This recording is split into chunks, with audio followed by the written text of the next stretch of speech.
Ya, ini lanjutannya. Pemirsa, mengapa saya katakan bersyukurlah sampean-sampean mempunyai Presiden Pak Jokowi ini?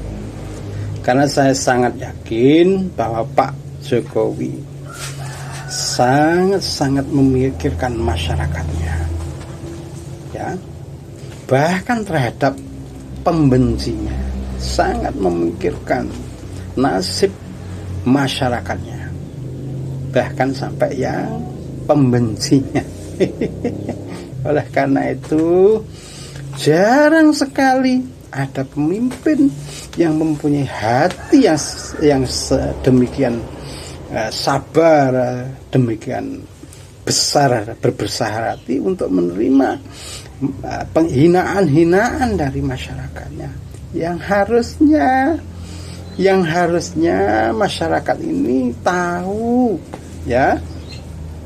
Kalau sampean mengklaim diri paling agama, lalu saya tanya, adakah dalam agama sampean yang notabene mengaku ulama, ustadz atau apapun itu, beragama Islam tentunya, ada ajaran yang menganjurkan seseorang menghina?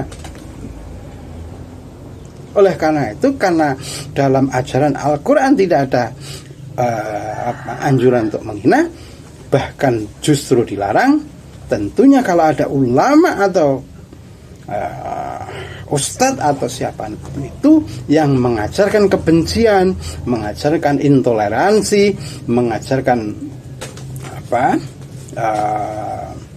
untuk mengganti sistem dan lain-lain, itu katakan dia adalah bohong. Dia berbaju agama, tetapi dia tidak menjalankan ajaran agama itu sendiri. Tahu kan? Ya.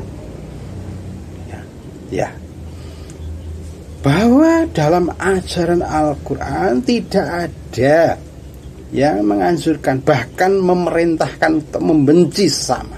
Tidak ada. Kalau ada ustadz, kalau ada ulama yang mengajarkan kebencian terhadap sesama dan menganjurkan untuk menghina, mengejek, dialah sendiri yang tidak menjalankan agama itu. Percayalah itu.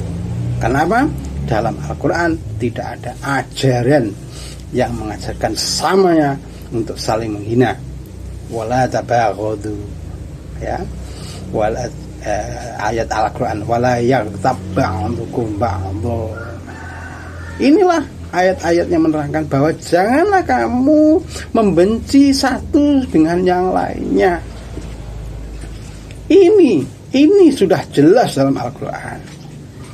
Kalau sampean nggak percaya, baca Al-Qurannya, mulai dari Bismillahnya surat Al-Fatihah sampai surat Al-Nas. Tentu akan menemukan ayat yang saya katakan tadi.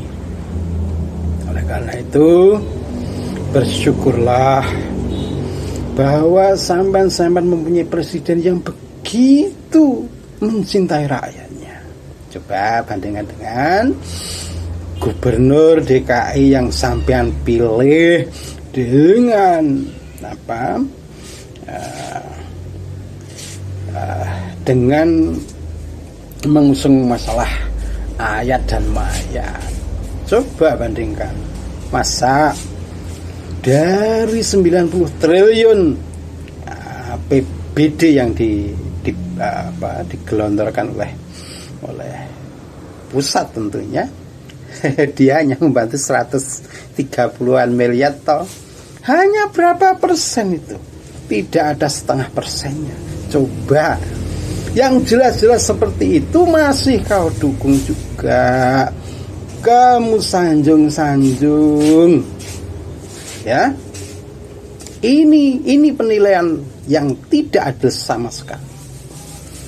Ini sangat-sangat subjektif, ya, subjektif oleh pemikiran-pemikiran sampean yang mengklaim diri sampean sudah beragama dan mempunyai kunci surga, seolah-olah kalau sampean nanti meninggal atau kembali ke ke alam kubur, seolah-olah sampean ini sudah pasti masuk surganya, ya toh.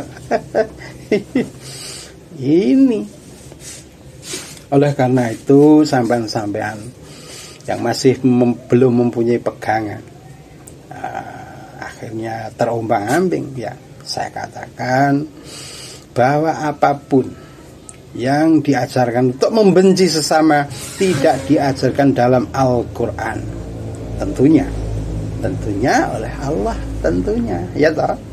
Kalau tidak diajarkan dalam Al-Quran dan tentu tidak diajarkan oleh Allah, maka siapa yang mengajarkan itu? Harus ada tanda tanya. Kalau yang Allah tidak mengajarkan, ya yang jelas-jelas dalam Al-Qur'annya tidak ada anjuran, bahkan mencegah. Lalu dia mengatakan seolah-olah itu agama. Lalu ajaran siapa itu? Oleh karena itu berhati-hatilah dalam memilih ulama atau ustadz itu. Jangan hanya karena popularitas kemudian sampean mengagung-agungkan. Belum tentu yang sampean pilih benar itu benar adanya menurut Allah. Oleh karena itu sekali lagi saya tekankan, bersyukurlah sampean menjadi warga Indonesia saat ini karena mempunyai presiden yang begitu memikirkan rakyatnya. Jadi nikmat yang jelas-jelas sudah diberikan Allah ini, misalkan kembalinya Freeport, ini jangan kamu butakan, ya. Jelas-jelas nikmat seperti ini masih kamu ingkari. Ya. Oleh karena itu sekali lagi sampean berhati-hatilah, ya. Jangan mudah terprovokasi dengan kata-kata manis, janji-janji manis, ya. Toh hanya janji di mulut. Toh sudah bukti nyatanya ada, ya toh. Dan dia nyatanya katanya memikirkan rakyatnya. Masa hanya prioritas untuk masalah corona virus COVID-19 ini hanya 0,5% tidak ada. Masa ini mempunyai empati terhadap masyarakatnya? Harusnya kalau dia mendapatkan anggaran APBN, tentunya mendapatkan APBN dari bantuan APBN ini yang 90 triliun, harusnya 1%-nya saja harusnya 900 miliar, ya toh. Nah ini bantuan yang dana yang dianggarkan untuk pengentasan masalah COVID-19 ini, kalau nggak salah ya hanya 130-an miliar. Ya kalah dengan Provinsi Jawa Barat, ya toh, yang notabene dia mendapat bantuan APBN itu 45 triliun. Masa ya seperti inilah harusnya sampai adil menilai. Kalau dia mempunyai empati terhadap masyarakatnya, harusnya ya menganggarkan lebih banyak dari 1% misalnya, ya toh. Ya toh, harusnya demikian itu. Nah ini 0,5%-nya tidak ada, sudah berkata-kata kalau dia mempunyai empati terhadap masyarakatnya. Ya toh. Lalu untuk kepentingan yang sebenarnya tidak prioritas, yaitu Formula E misalkan, dia mau memangkas APBD 500 miliar. Masa seperti itu masih kamu sanjung-sanjung kalau dia pemimpin yang amanah? Coba, sampai sini sudah mengatakan ya, tunggulah kehancuran suatu negara atau wilayah itu dengan sampai memilih pemimpin yang tidak amanah, ya, bukan ahlinya istilahnya. Sampai memberikan amanah kepada orang yang bukan ahlinya. Kalau hadis ini sudah sampean baca, tapi mengapa sampean sendiri justru memilih dia?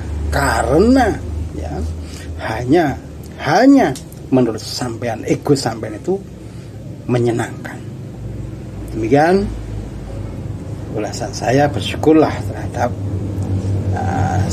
saat ini atas sampean dipimpin oleh Presiden Pak Jokowi ini. Ya. Wassalamualaikum warahmatullahi wabarakatuh.